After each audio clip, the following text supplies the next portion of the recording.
That we don't have any questions. Okay. Thank you very much, Vianney from SABC. You say that the ANC believes in democracy and majority rule. What about the Constitution?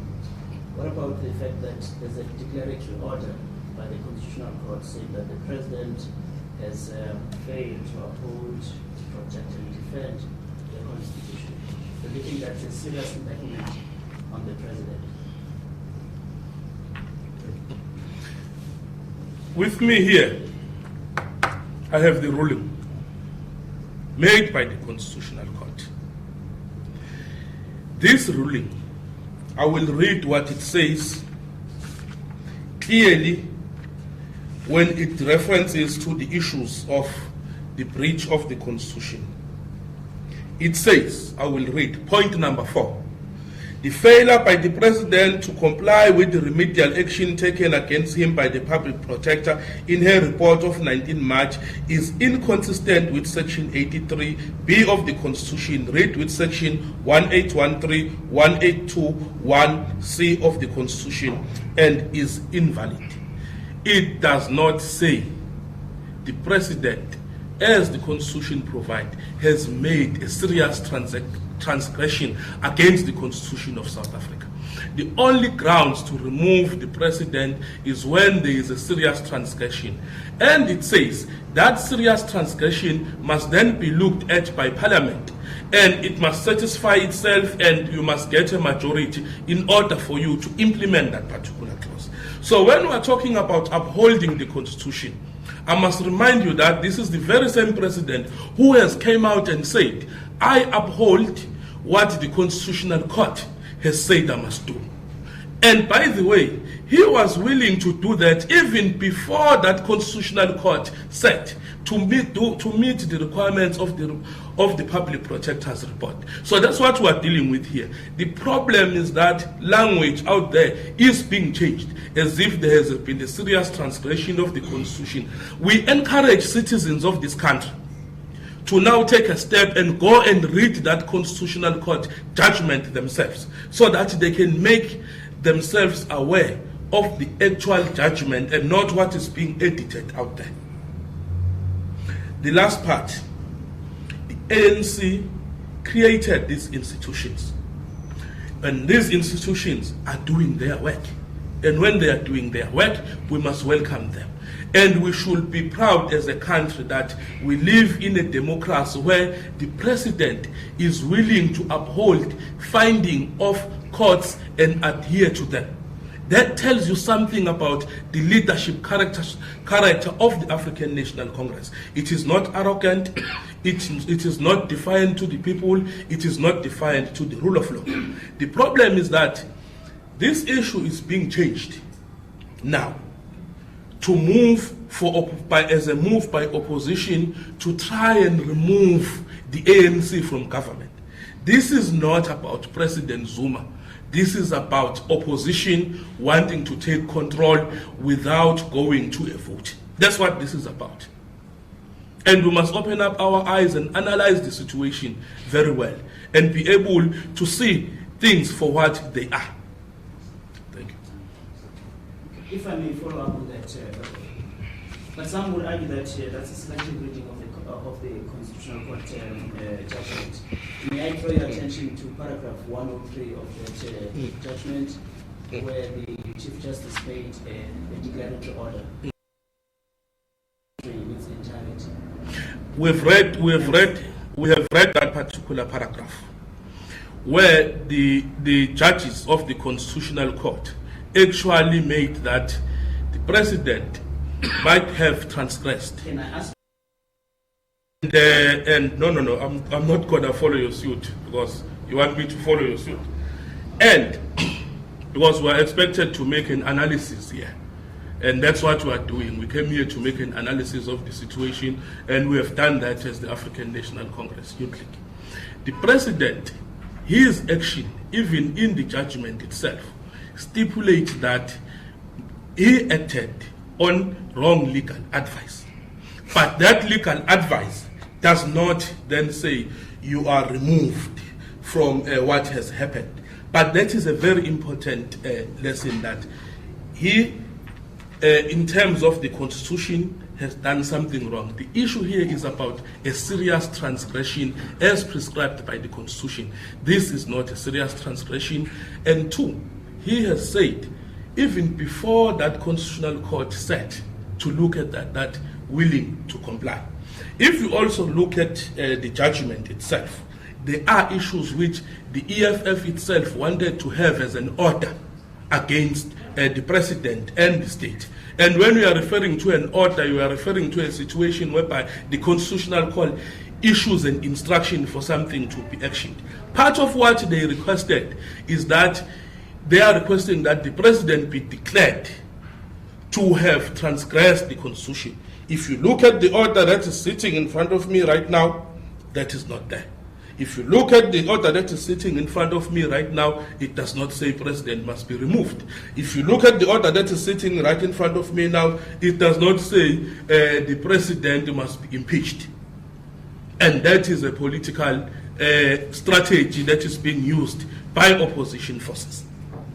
And again, I will say again that let us encourage citizens of this country to go and read that particular judgment, because it tells a different story in terms of what is being peddled out there, which is to portray the African National Congress as a failed state, portray the African National Congress as a corrupt organization. There has never been such a finding, and the situation will be handled properly today in Parliament. After Parliament, we will continue to bring stability to this country. We will continue to go out and give water to millions of people of this country. We will continue with our pursuit of free education as the African National Congress. Yes, I'm sorry for belaboring the point. My question was that it seems to me that the detractors of the president, by definition the opposition, they have taken their cue from paragraph 103 of that judgment. And I ask you to read that paragraph 103 in its entirety, because you read another paragraph from the same judgment, but you declined that. I want to take that to matter further. I just want to find out, because it seems that the president has considered that he acted on manifestly wrong or bad political and legal advice. What is the ANC going to say to the president? Are you going to advise the president to get rid of those legal advisors that seem to have led him down the garden path? Look, to avoid a recurrence of a situation like this in future? Look, obviously when you have a recurrence, it is up to the president to decide what he does with the legal team, because that legal team is not employed by the ANC nor the ANC Youth League. The African National Congress is a youth wing of the African National with the president on organizational administrative matters. In terms of governance issues, we only relate with regards to political appointments. That's what we deal with. But I think that it is good that you are also raising that particular issue, that we really need to look into the quality of advice that was received and be able to determine what else can be done to make sure that in future proper advice is given. But the fact of the matter here, I will repeat again, we have as South Africans in front of us a constitutional court ruling that orders the president to first and foremost comply with the remedial actions as set out by the public protector. And those remedial actions by the public protector say that the president must pay for non-security related upgrades in his homestead of Nkandla. The president agreed to that prior to the sitting of the Constitutional Court. Even after the Constitutional Court has ruled, he comes back and says, I will uphold constitutional institutions and respect them. I will act accordingly and I will pay for whatever amount is declared. The problem is that this is not going to be the only issue. Even tomorrow, they will continue to try, because the agenda is not about Zuma. The agenda is not only about the ANC. The agenda is about collapsing South Africa so that imperialists can continue to loot the resources of this country just like they've been doing. You look at the situation in Brazil, look at the situation in China, they've been trying even in Russia. So we are saying we must not allow ourselves as young people to think in a narrow manner that only focuses on this issue. We must look at the issue quite broadly. Then we'll be able to find out what should be solutions for South Africa moving forward. I think that will bring us to the end of our session. Can you ask one question? Okay. Just one question to the President. Why me? The President is quiet, okay? Yes. The EFF has threatened to, to even physically prevent the President from addressing the nation in Parliament. So what's your take on that? Well, the take of the Youth League will be that Parliament is a different institution. It has its own rules. Now, the rules of Parliament, I've been a member of Parliament myself, does not allow for that thing to happen, anarchy. So the Speaker or the presiding officers will then act in accordance with the rules of Parliament if that happens. But we have always said as the Youth League that if people, because the EFF does not own anarchy, we can equally be anarchic. If they do anarchy outside Parliament to either street where we belong, we are more than ready to meet with them, because we will not allow them to do what they want to do. As the SG has said, if people want to govern South Africa, the only time they can do that is now in 2016 local government or 2019 general elections. People will not rule the country through courts. It can't be allowed. So that situation the Speaker will handle and the presiding officers. But outside Parliament, like we did during SONA, we were waiting for them. We gave them what we can do best. They know what happened to themselves. So we are ready outside. We can't get into Parliament, unfortunately, because we're not members of Parliament.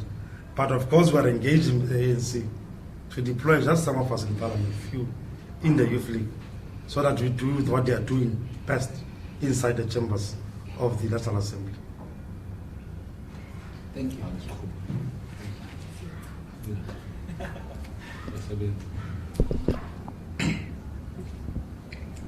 Siyabonga. Thank you. We'll continue with our meeting now. You don't want to have an assembly like that one of Italy, Where are the physical people? engagement. In South Africa. They're in South Africa. Okay. I don't know. Maybe Are you winning?